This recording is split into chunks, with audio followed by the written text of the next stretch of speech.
So I think we want little n per second per area. to be number of photons incident on. So little n should be number of photons incident on solar sail per second.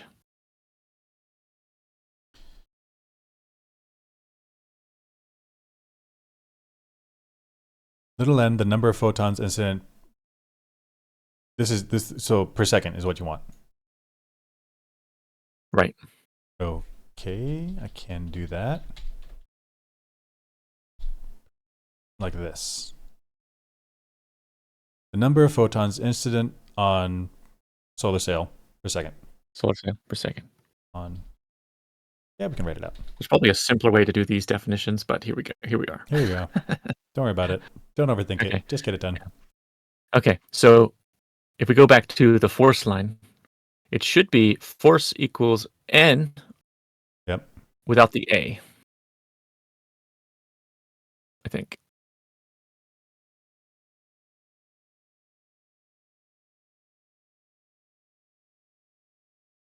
I think that makes sense. Because the force should be the total change in momentum of the photons divided by time, which is the total number of photons times their change in momentum divided by time. Agreed. Yeah, very good. And so then the next line should also have the A eliminated. Agreed. Mm-hmm. Done. And then the next line should have the A eliminated. Really? Now we've gone to the number density?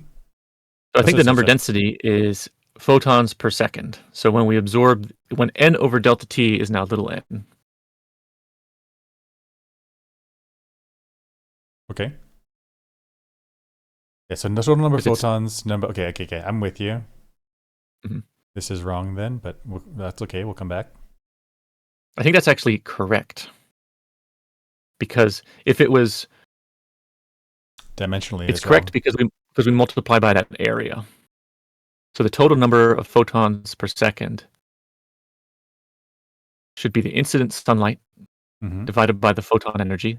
That's the number of photons per second times the area. Yeah, per second times the area gives you the total number of photons per second. Okay, if you want that to be true, then this needs to be the definition needs to be number of photons incident on a solar cell per second per area. I think not. Wait, no. I think we had I'm wrong. Yeah. I think we had our confirmation on the formula and the definition were mismatched before. I see. I think we have now matched them up. So I guess what I would do, maybe this is unnecessary. Okay, so this is because the here it is. The intensity is already by definition a watts per square meter. Mm-hmm. So that's the energy per second per area. So if you multiply by the area, you get rid of those areas, you get energy per second. You divide by the energy per photon, you're now at numbers per second overall. Right. Okay, I can do that. Okay. So I think that means in the third force line, the area of the sail is eliminated. Yeah. Right there. I'm okay with that. Third force line. Here I am.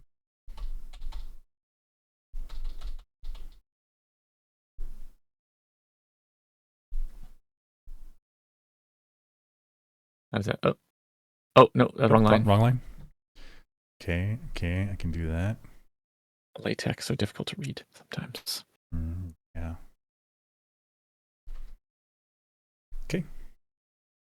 Okay.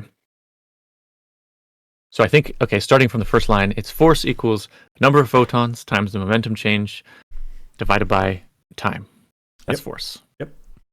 In the next line, do some rearranging of the momentum change. Next line, absorb n over t is now little n times the momentum change with some rearranging. And then we plug in for little n, which is the total number of photons incident on the solar sail per time, which is the I times A divided by E formula. Yep. Okay. Mm-hmm. Okay. I'm with you. And then the next line is leave stuff the same, except we plug in for momentum, which is h over lambda, and then photon energy is hc over lambda, and then you flip it because it's in the numerator. Agreed. And So then cancel. Yep. Bam, bam. So you get the same thing with a 1 over c left over. Okay. And I think that's our formula. We can look up the intensity of sunlight at particular distances. We can mess around with areas of sails. We can mess around with that reflected percentage. And well, c is just a constant. What the hell just happened? So What do you mean? we had problems with the equations up here. But then when it came down to this calculation, which you've already done, the equation was right. So I think what I did is getting the problem set up was a challenge with like, is it n? Is n divided by time? Is it total number? And I like messed up my definitions, but I kind of knew what the final answer should look like. I did a units check on that last one, and I must have gotten it right. But sometimes the setup is harder than getting to the just jumping to the equation. Sometimes. Agreed.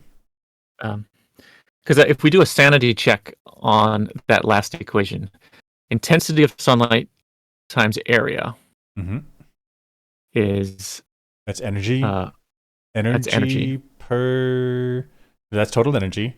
Then there's this conversion factor, and then this divided by c. Right. So energy over c is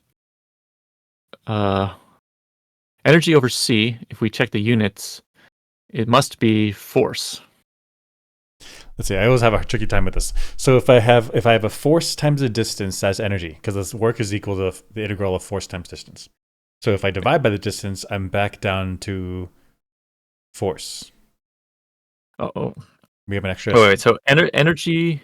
But this isn't an energy. This is a power. This is an extra factor of time in the bottom. We multiply by time in the top. Boom. Right, so if we go. I see. So the times go away. Then you have energy divided by distance, which is force. Back to force. Okay. Yep. There we go. Okay. So I think this first one is I looked up this watts per meter squared at Earth distance, 1360 watts per meter squared. Okay. That's just look it up. Yep. That's how much energy, how much power, I guess, power per second the sun is sending to us here at Earth. Okay. Sure. Yep. Whatever that number is. Sure. And then multiply by 10,000 meters squared. That's a football field area. Oh, okay. Roughly. Sure. And then multiply by the 1.7, divided by c, and you get this force. It's measly. Yeah, nothing. But what is this in terms of lifting a weight? So it's smaller. It's like a pound weight or something. It's pretty. No, it's less than a pound. Less than that, right? What's a kilogram? A kilogram is about 2.1 pounds, something like that. Mm-hmm. So I was thinking, so if we take a kilogram is a newton time 1 kilogram times g is about 10 newtons. Exactly. So for us freedom-loving people, that's like lifting up a 20 newtons would be 10 newtons. 10 newtons would be lifting a 2.1 pound weight. So kind of nothing, right? And that's 20. So this is 0.07. So this is super nothing. Super nothing. Okay. Yeah, measly. Okay. So next one is at Earth distance, and I want a jet engine force. I see. Like the equivalent force if you wanted the jet engine type of force. Okay. Yeah. So how big does this sail have to be? Okay. So the equation's all the same. Equation. I see. You would scale the sail. Yeah. Okay. I'm with you. So let's hopefully do my algebra right here. So I need to move everything else to the left side. Okay. Mm-hmm. Yep, this stuff. Did you do that right? F times C divided by... here. FC. Yeah, it looks good. Looks good. Okay. So force for a jet engine, 500 kilonewtons. Just pulled that from the internet. Times C, times the intensity again, times 1.7 gives this area, which is this size. 6.7 kilometers squared. Oh, kilometers there. Okay. I was like, it's got to be bigger than the football thing. Okay, but you sucked it into the units here, kilometers. Yeah. Did I say how many football fields it is? Because that is a lot of area. I think it's enormous, right? That's way bigger than I was expecting. Kilometers. So how Oh, big gosh. is? I mean, okay, go ahead. Yeah. Do we want to put a scale in here? So like, how big is, say, Rhode Island?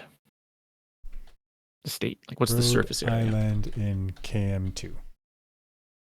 4.1 4 kilometers squared. Well, okay, 4,000 square kilometers.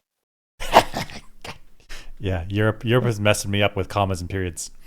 Find me a state that is 6,000 km squared.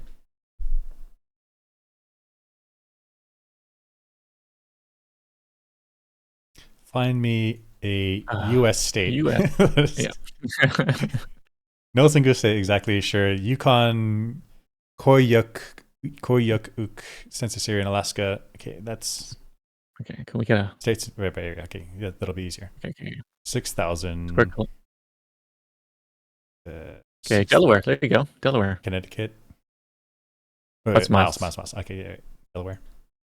Delaware-ish. So you want to think about the size of Delaware? For just a jet engine, though, that's good force, but it's not pretty beefy sail, I gotta say.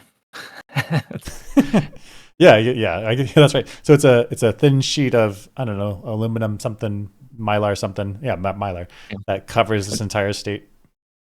Then you gotta have like, yeah, you gotta have tethers, cables, yeah. What a engineering feat that would be. Super cool. Okay.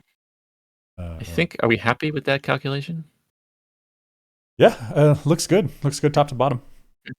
Okay. Anything? All right. Cool. So I think it's good. Then we'll incorporate it into our next science discussion. Sounds good.